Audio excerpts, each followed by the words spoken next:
What's up, bitches? Back for another fantastic video, and here today we're going to be talking about the free agent winners and losers. Actually, just winners. Just winners. We're going to be talking today about free agent winners. And there's a couple teams I like. I decided I'm going to do one for winners and losers. This one today is just about the winners. I'm going to give you 6 teams that I think helped a ton during free agency. So let's get right to it. The Philadelphia Eagles. They didn't do a ton during free agency, but they traded for one of the best corners in the league named Darius Slay, thanks to yours truly, retarded-ass Detroit Lions. That's right, guys. That organization is fucking retarded. They are stupid. Matt Patricia and Bob Quinn should go hang themselves. But you all know my hate for the Detroit Lions already. They are a dumpster fire of an organization. Martha, please go kill yourself. But on to the Philadelphia Eagles. They made a great trade for Darius Slay for a 3rd-round pick, and I believe it was a 5th-round pick. Absolutely fucking retarded that trade was able to go through. That trade wouldn't go through on Madden, but apparently in real life it does. We'll get to another trade like that here in a couple minutes.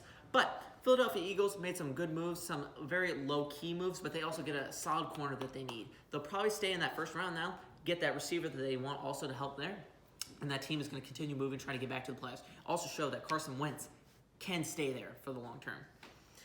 Another team I really like, Buffalo Bills. They traded their 1st-round pick away, but they got the star receiver that they need in Stephon Diggs from the Minnesota Vikings. I like that trade. I like what they've been doing. They've been very quiet this offseason, but that's fine because while they've been quiet, the New England Patriots have been falling apart and losing literally everybody on that entire team. They are slowly and quickly, I guess, at the same time, rising to that #1 slot in the AFC East. And it's going to be amazing when we hear that the Buffalo Bills have won the division instead of the New England Patriots. And that dynasty is finally done. It'll make me so happy. The Miami Dolphins are continuing to move up, but they made a ton of free agent moves. You might say that I would put Miami on here.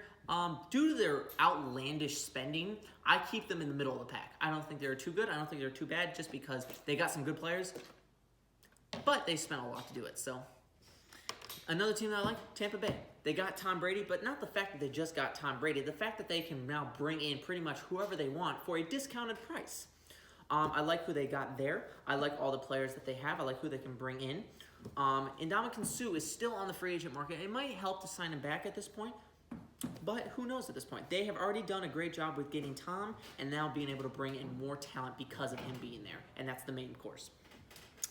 My favorite team, as you all know that I talk about all the time, that I think is on the best course to win a Super Bowl the quickest, because of their rising, I think, future MVP Kyler Murray, but now because they were able to hoodwink the stupid-ass, retarded Houston Texans Bill O'Brien, trading for DeAndre Hopkins and also making just good deals for Devontae Campbell and just getting good players along the way. I like what they're doing. The Arizona Cardinals, they are clearly winners. In this offseason, they probably might be the biggest winner this offseason.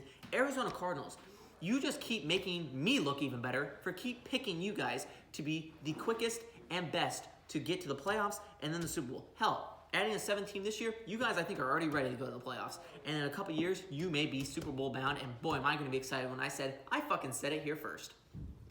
Another team that has been on fire, although it's hard to really say at this point because even if we like what they do, they still end up finding ways to fuck it up, the Cleveland Browns.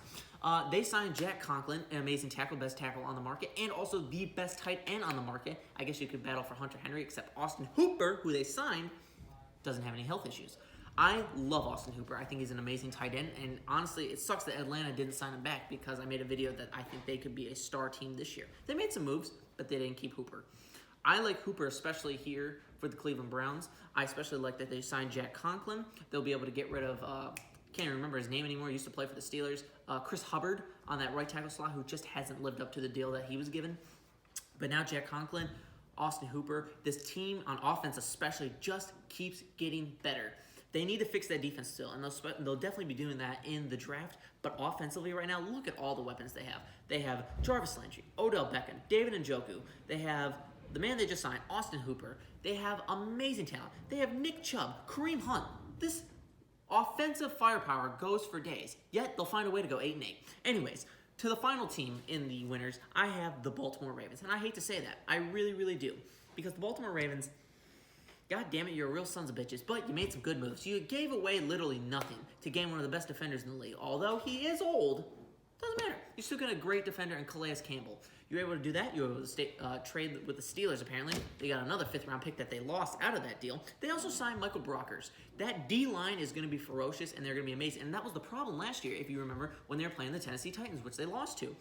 Derrick Henry was able to run through that D-line, and now they are getting bodies and they are getting players to be able to stop that and not let that happen. That is how they lost last year, and they did everything in their power to stop that from happening this year. Guys, those are my winners of the free agency period. I like every single one of them. I like what they've done, and now let's see if they can finish it out during the offseason in the draft. We will see you next video with the losers.